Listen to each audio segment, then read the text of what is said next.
soo gabagaysaa ku soo dhawo Batuulo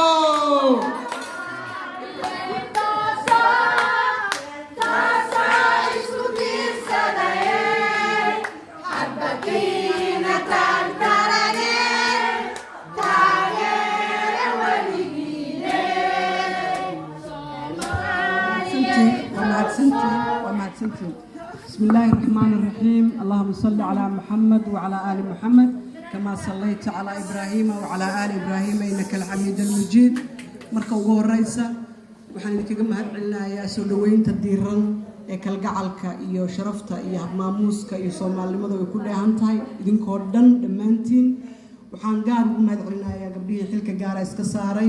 oo ay ugu horeyso gudoomiyaha ururka haweenka qaranka ee UK Marwo Nadiifo iyo intii la taageertay oo la garab istaagtay inta kadib waxaan rabaa inaan idinkaga mahadceliyo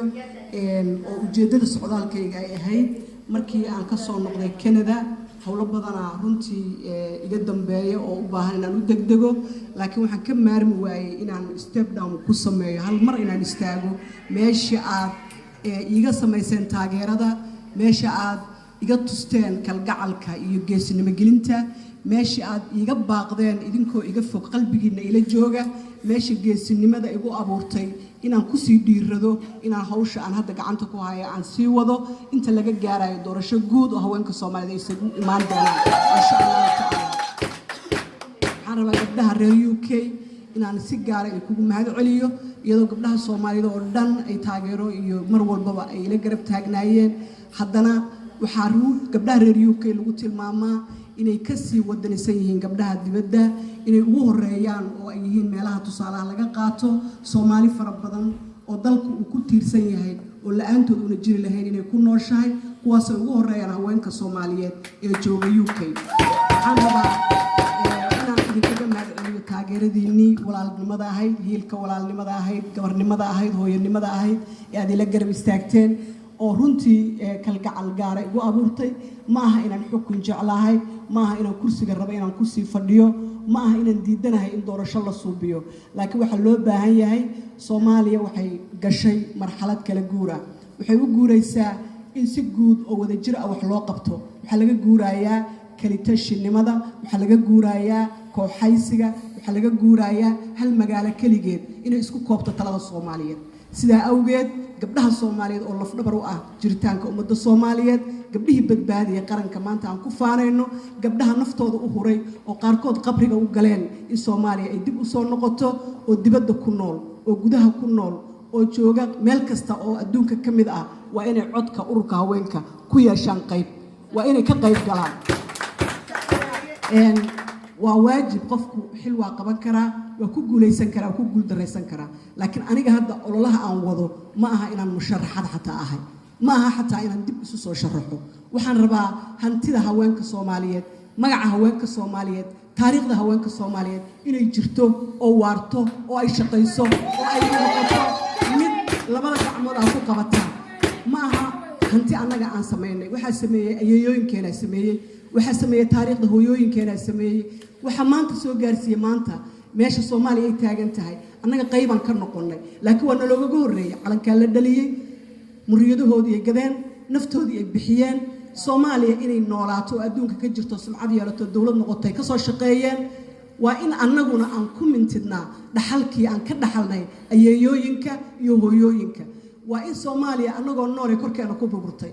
dib bay nooga rabtaa inaan u dhisno maalin walba ma afoor garayn karayno in rag waxay ku ciyaaraan aan kabkabno maalin walba ma afoor garayn karayno in caruur aan dhalnay la dilo maalin walba ma afoor garayn karayno in cunugaad dhashay inta isqarxiyo adiga isku kaa dilo oo hooyadii dilo oo walaalkii dilo oo dawladnimadiisa u yaqo oo jiritaankiisa u baabi'iyo isagana waa geeri kaa maqan oo naxdinteeda ay kugu beeran tahay waayo adigaa dhalay hadduu isqarxiyey waa hooy aad u tahay calooshaad ku qaaday waad la soo dhibtootay xanuunka uu kugu reebaayo ma ku reebaayo qof kale oo adduunka ku nool sida awgeed gabdhaha Soomaaliyeed waxaa la rabaa action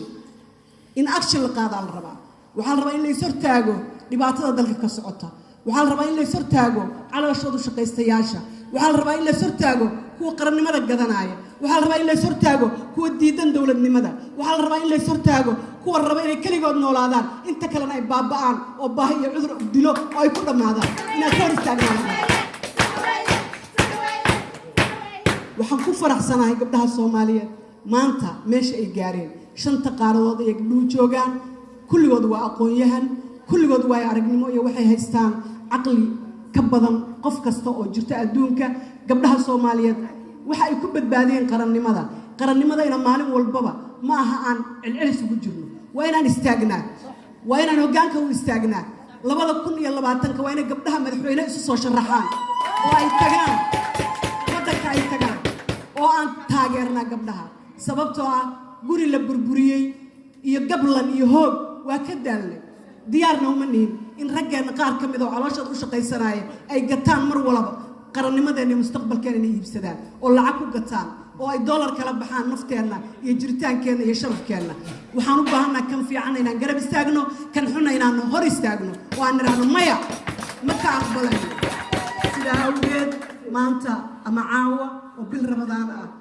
oo aan ogahay hawlaha idinku maaragtay idinku xiran oo aan ogahay haddaan haweenka bishaan cibaadada leh inay inta ummadda Soomaaliyeed oo dhan caruur ha noqoto rag ha noqoto ehel ha noqoto annaga ay martinoo yihiin oo afurkooda iyo ka warqabkooda iyo suxuurtooda iyo taraawiixdooda cibaado ay sameynayaan oo dhan in anagu hooyo u nahay in caaw inta isugu timaadaan oo aad hawlihii aad hayseen soo daysaan oo aad ii soo gurmataan waxay isiinaysaa garab iyo gaashaan weyn waxay noqon doontaa mid aan anigu ku xisaabtamaayo mar kastaba waxay noqon doontaa mid aad iiga tashanaysaan si ay ii garab istaagteen in aan mar walba idin garab taaganahay oo aan jeclahay wanaagiina iyo horumarkiina saa ii jeceshiin si ka badan idin jeclahay saa ii qiimaysaan si ka maarta ka badan idin qiimeynaya waxaan ku hadlayaa codka haweenka Soomaaliyeed waxaan matalayaa gabdhaha Soomaaliyeed ururka haweenka iyo guud ahaan gabdhaha Soomaaliyeed meel ay ku nool yihiin oo dhan waxaan rabaa inaan u midowno qarannimada jiritaankeeda waxaan ugu midoobi karnaa inaan meel ka soo wada jeesano ururku wuxuu gali doonaa insha Allah ta'ala doorashada uu galaayo waa mid ballaaran ma aha mid xamar kaliya ka dhici doonta waxay ka dhici doontaa dhammaan dawlad goboleedyada oo dhan ay ka dhici doontaa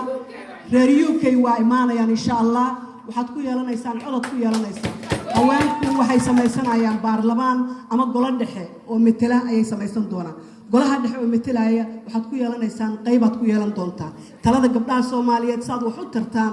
ayaad ficilkiina iyo codkiina iyo dhaqaalihiina ugu huri doontaan waxaan rajaynayaa insha Allah ta'ala inay hormuud ka noqotaan inaad isdiiwaan gelisaan doorashadaas waxay horseed u noqon doontaa doorashada la rabo 2020 in Soomaaliya ka dhacdo inta ka horeysa bilaha ugu horeeya sanadka 2020 waxaan bilaabi doonaa in anaga doorashada sameeyno tafaasiisheeda iyo qaabkeeda iyo wada tashigeeda idinkoo gurigiina jooga ayay si toos ah idinku soo dhici doontaa inaad u diyaar garowdaan inaad ka qayb gashaan waxaan idinka codsanayaa waxaa jira gabdhaheena in la kala wato oo ragadana leh ama rag dangaara leh ay si qabiil maaragtay leh iyo si ujeedo kala gaar leh arrimahaas oo dhan waa ka tanaasulnay arrimahaas oo dhan waa ka graduate garaynay wax kasto loo aqriyo waa soo aqrisanay nin dambe oo durbaan loo tumaaya ma jiro ma u tumayno sababtoo ah nimankeena durbaankaan u tumaynay qaar aad u fara badan ayaa lagu khasaaray qaar fadab badan oo aan u haysanay inay Soomaaliyiin ayaa waji kale la soo baxay waxaan u baahanahay marka horta maxaa wakiil looga noqonaya ma dalkaana laga leeyahay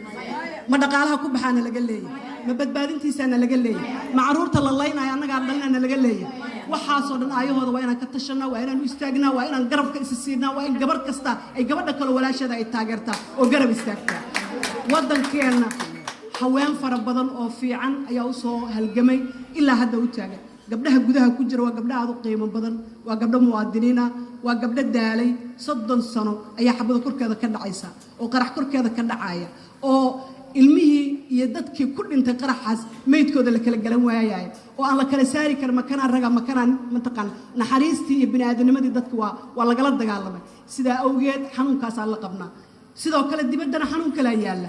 xanuunkaas aan uga baxno oo aan u noqono umad jirta oo sharaf leh oo qiimo leh ururka haweenka qaranku wuxuu u taagan yahay in gabdhaha Soomaaliyeed uu mideeyo meel laga soo wada jeesto waa jiraan rag fiican rag qarankan u soo dhintay rag u taagan rag raba inay wax ka qabtaan ummadda Soomaaliyeed waana isnaqaana waana la shaqeynaa kuwa xunna waa ka soo horjeesanayna Soomaaliya hana السلام عليكم ورحمة الله وبركاته وحلو سوق كاجيبا وحا قوينيسا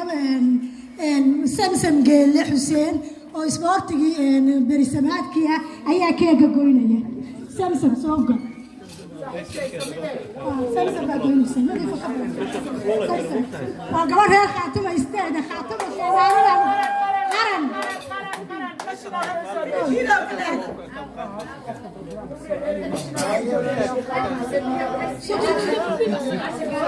سوق كاجي هلا موسى هلا اسمه غلو كاجي بلا قويني هلا اسمه غلو